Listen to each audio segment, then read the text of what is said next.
Kitab Kejadian 1 ayat yang keempat menuliskan, Allah melihat bahwa terang itu baik, lalu dipisahkannyalah terang itu dari gelap. Kejadian 1 ayat yang ke-10 menuliskan, lalu Allah menamai yang kering itu darat, dan kumpulan air itu dinamainya laut. Allah melihat bahwa semuanya itu baik. Lalu Kejadian 1 ayat yang ke-12 menuliskan, tanah itu menumbuhkan tunas-tunas muda, segala jenis tumbuh-tumbuhan yang berbiji, dan segala jenis pohon-pohonan yang menghasilkan buah yang berbiji. Allah melihat bahwa semuanya itu baik. Dalam Kejadian 1 ayat yang ke-18 dituliskan, dan untuk menguasai siang dan malam, dan untuk memisahkan terang dari gelap. Allah melihat bahwa semuanya itu baik. Kejadian 1 ayat yang ke-21 menuliskan, maka Allah menciptakan binatang-binatang laut yang besar dan segala jenis makhluk hidup yang bergerak, yang berkeriapan dalam air, dan segala jenis burung yang bersayap. Allah melihat bahwa semuanya itu baik. Kejadian 1 ayat yang ke-25 menuliskan, Allah menjadikan segala jenis binatang liar dan segala jenis ternak dan semua jenis binatang melata di muka bumi. Allah melihat bahwa semuanya itu baik. Dalam Kejadian 1 ayat yang ke-31 dituliskan, maka Allah melihat segala yang dijadikannya itu sungguh amat baik.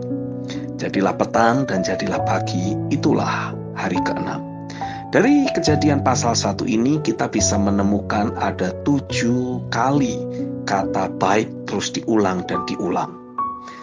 Jadi setiap hari Tuhan menciptakan segala sesuatunya baik. Itulah sesungguhnya rencana yang sudah terrealisasi dari Tuhan untuk kita. Dengan demikian kita bisa mempunyai keyakinan dalam menjalani hidup sehari-hari kita, bahwa Tuhan sudah menyediakan segala hal yang baik, bahkan sungguh amat baik. Tidak ada rancangan buruk ataupun rancangan kecelakaan dari Bapa kepada kita sebagai anak-anaknya.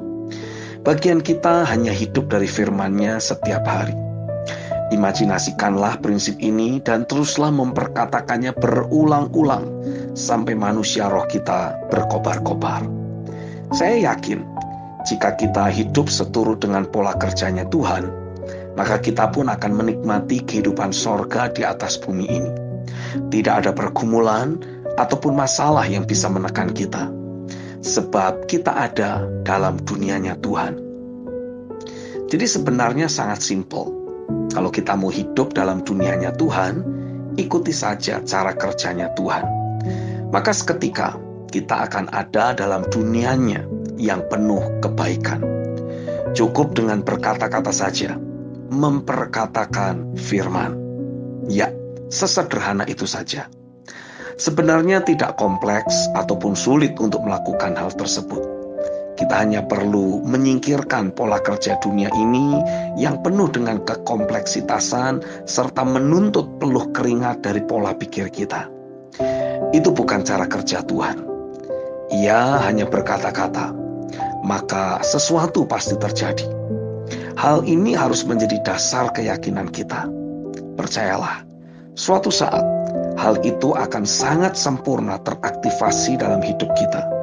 Sehingga di kemudian hari, ketika dunia semakin gelap karena kejahatan manusia, maka pada saat itulah anak-anak Allah akan memanifestasikan dirinya dan mendemonstrasikan kuasa firman, yaitu hanya dengan berkata-kata, maka segala sesuatu pasti terjadi. Setiap hari saya mau mempraktekkan hal tersebut.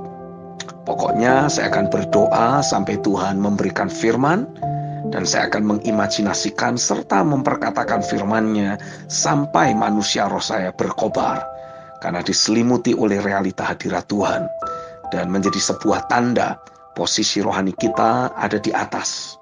Pertanda kita dibawa hidup di dalam ruang tahta Allah.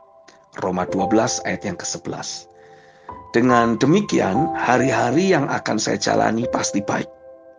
Mungkin fakta negatif masih ada di sekeliling kita, tapi hal tersebut tidak lagi mempengaruhi, sebab kita ada dalam dunianya Tuhan.